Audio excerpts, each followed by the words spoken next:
ખિસકોલીની વાર્તા માંડવાની છે. શેની? ખિસકોલી. ખિસકોલી બેન ને તમે જોયા છે? ક્યાં હોય ને ક્યાં રે? એનો માળો પણ ઝાડવા માથે જ હોય. ખિસકોલીનો રંગ કેવો હોય છે? બરાબર. અને ખિસકોલી બેન ના શરીર ઉપર પટ્ટા હોય, ખબર છે ને તમને? આ રીતે 3 પટ્ટા હોય, બરાબર ને? સરસ. હાલો અખણો બેસ. એક ખિસકોલી બેન હતા. કોણ હતું? ખિસકોલી બેન. તેઓ આખો દિવસ ગીત ગાય અને અહીં તહીં ફર્યા કરે. આ ઝાડમાંથી પેલા ઝાડ ને પેલા ઝાડમાંથી બીજે ઝાડ, એવી રીતે ઈ ફર્યા કરે. એક દિવસ તે પોતાના મિત્રોને મળવા ઉપડ્યા. કોણ? ખિસકોલી બેન. એક દિવસ એના મિત્રોને મળવા ઉપડ્યા. સૌથી પહેલા તે હાથીભાઈને મળ્યા. કોને મળ્યા? હાથીભાઈને. હાથીભાઈ કેવા હતા? કે એના સુપડા જેવા કાન હતા, થાંભલા જેવા એના પગ હતા, એની પૂંછડી ટૂંકી હતી, અવાજ નહીં.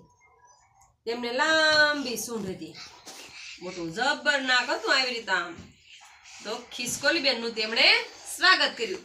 કોણ? એ હાથીભાઈ. આવો આવો ખિસકોલી બેન, મજામાં છો ને? તે કહે હા. ત્યાંથી આગળ નાનકા એવા સસલાભાઈ મળ્યું. કોણ મળ્યું? સસલાભાઈ. રૂના ઢગલા જેવા નાનકડા સસલાભાઈ મળ્યા. લાંબા કાન હલાવી ખિસકોલી બેન ને બોલાવ્યા. આવો આવો ખિસકોલી બેન, કેમ છો? મજામાં છો ને? તો થોડેક દૂર ચાલ્યા ને ત્યાં તો રીછભાઈ મળ્યા. કોણ મળ્યું? રીછભાઈ બેઠા હતા. ગોળ મોટો શરીર, મોટું જાડું જાડું, જાડા જાડા એના હાથ હતા. ખિસકોલી બેન ને સાથે રમ્યા. એમને પણ મજા પડી ગઈ. જંગલમાં થોડે દૂર ગયા ને તો હરણભાઈ મળ્યા. કોણ મળ્યું? હરણભાઈ. ખિસકોલી બેન ને જોઈ હરણભાઈ તો પાતળા પગ વડે કૂદાકૂદ કરવા લાગ્યા. ઈ તો રાજીના રેડ થઈ ગયા કે ખિસકોલી બેન આવ્યા, ખિસકોલી બેન આવ્યા એમ કરીને કૂદકા મારવા માંડ્યું. તેમની સાથે સાબરભાઈ પણ હતા. તેમણે પણ લાંબા શિંગડા અને નાની પૂંછડી હલાવી ખિસકોલી બેન ને બોલાવ્યા.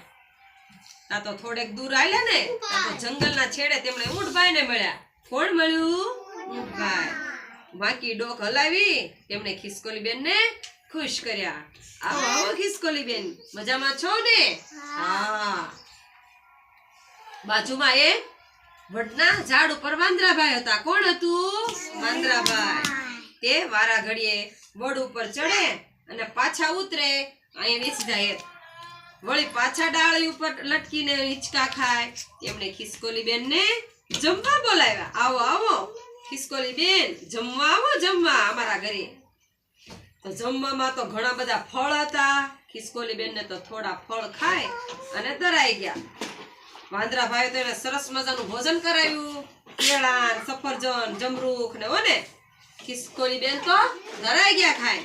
મિત્રોને મળી ખિસકોલી બેન ઘરે પાછા ફર્યા. ઘરે ઓયા ગયા બધા મિત્રોને મળી.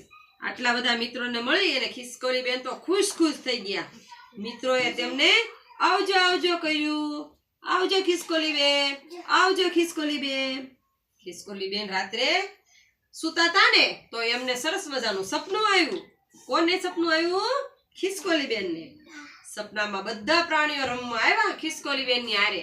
સપનામાં જેટલા પ્રાણીઓને મળ્યા હતા ને એ બધા એના સપનામાં આવ્યા. હાથી, પછી ઊંટ, પછી વાંદરાભાઈ, પછી રીંછભાઈ, એ બધા એમને મળવા આવ્યા. હાથીભાઈ ને બધા.